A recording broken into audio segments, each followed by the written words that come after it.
It began with 3 words that didn't belong to that morning: step away from the door. And I remember thinking, not fear exactly, more like disbelief, that quiet kind where your brain hasn't caught up to reality yet. Because I was standing on my own porch key in my hand, the sun just coming through the trees, birds doing what birds do, and suddenly there's a voice behind me, like I've already done something wrong. Yeah, that happened. And if you've ever had that moment where you realize someone has decided who you are before you open your mouth, you know exactly how heavy that silence feels right before everything goes sideways. My name is Eleanor Vance. I'm in my 60s, and I've spent most of my life in rooms where power gets tested, challenged, sometimes abused. I've worn robes, I've written opinions, I've told very important people no. But that morning I wasn't a judge, I wasn't anything official. I was just a woman in gardening clothes trying to unlock her front door after trimming hydrangeas, and somehow that was enough to turn me into a suspect. The officer didn't knock, didn't ask, didn't even slow down. He ran across my lawn like he'd been waiting for an excuse, hand hovering near his gun, eyes locked on me like I was a problem he finally got to solve. "Drop the tool," he said. And I remember looking at the pruning shears in my hand and almost laughing because the absurdity hit me all at once. You know what I mean? These weren't bolt cutters, they weren't a weapon, they were gardening shears, still damp with sap. I told him calmly, because calm is something you learn to hold on to when you've seen what panic can do. I said, "Officer, this is my home, I have a key, I'm entering my residence."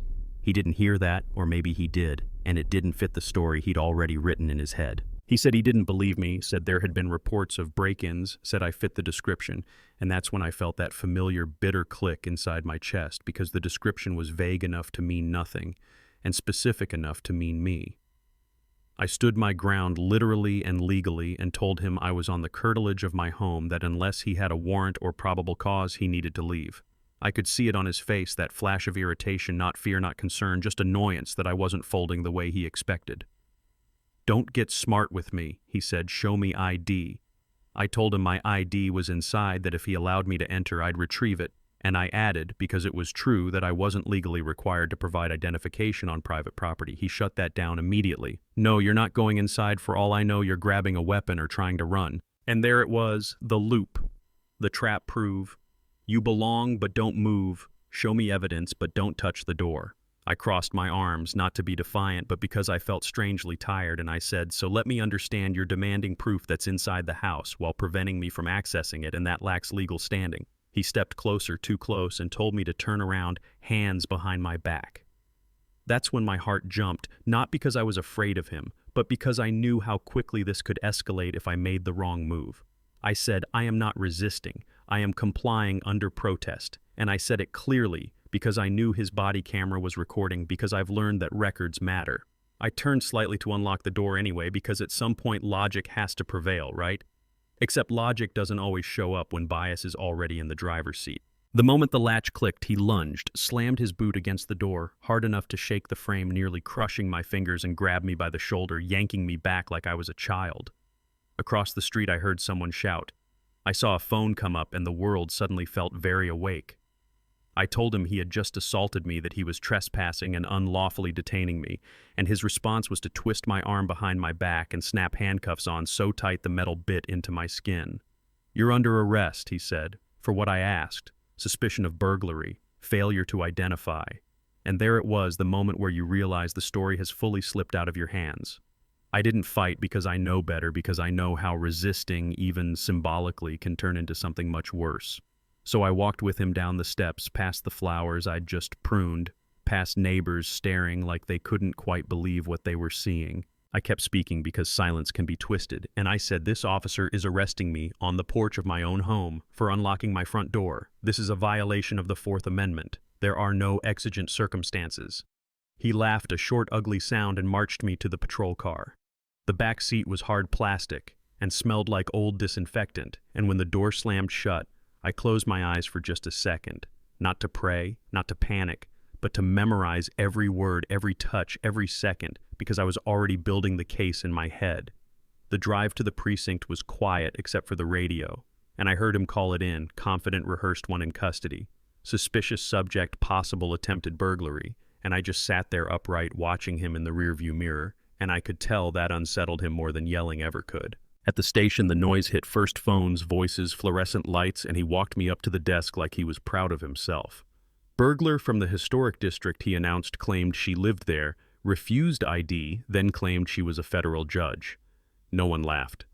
The desk sergeant, an older man with tired eyes and decades of experience written all over his face, looked at me, then at my cuffs, then back at the officer. "Ma'am," he said carefully. "What's your name?" I told him, "Eleanor Vance. I live at 420 Oak Street. My identification is in my back pocket, along with my federal credentials, which this officer refused to check." The officer scoffed, said anyone could say that, and the sergeant stood up and said, "I'm going to check." When he pulled the wallet out and opened it, the room changed in a way you can feel even if you're not looking, like the air itself shifts. Driver's license, address matched, photo matched, then the badge, the ID, the words Senior Federal Circuit Judge catching the light. He froze, looked at me, then looked at the officer, like he'd just watched a man step off a cliff. "Do you have any idea what you've done?" he asked. The officer stammered, said it could be fake, and the sergeant shut that down immediately, said it wasn't, said he'd seen my rulings. He reached for the cuffs and I stopped him. "Leave them on," I said. The room went silent. I told him I wanted them documented, photographed, that I wanted the watch commander, the chief, and every piece of footage preserved, because if they removed those cuffs now, they'd be tampering with evidence.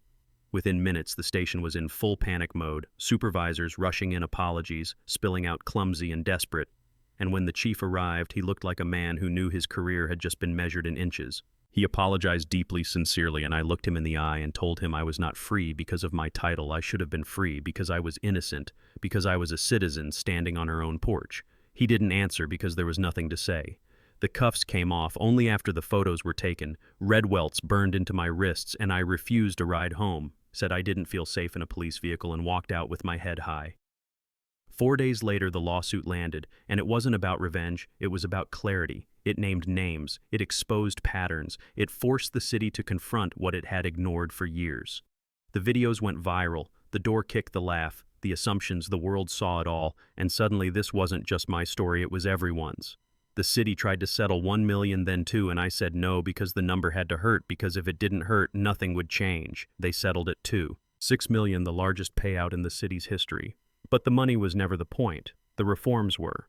New rules about ID, demands about entering private property, about training officers to recognize bias instead of acting on it. The officer was fired, charged, stripped of his badge, and barred from law enforcement. And months later, I sat on my porch again, coffee in hand, flowers blooming, watching a cruiser pass by. Slow for a moment, then keep moving, respecting the line. And I'll tell you the truth, what still sits heavy with me is knowing my status saved me, knowing that if I had been someone else, younger, poorer, less educated, this might have ended very differently. So here's the question I leave you with. What happens when the person on the porch isn't a judge, when there's no camera, no badge in a wallet, no system forced to look at itself? Was the money enough? Was the punishment enough? Or is this a system that only corrects itself when it's embarrassed into doing so? I want to know what you think, because stories like this don't end when the video does. Share your thoughts in the comments, push back. If you disagree, tell your own story. If you've lived something similar, and if you believe that rights only matter when they apply to everyone, not just the powerful, then stay with this channel, because silence is the one thing that lets this keep happening.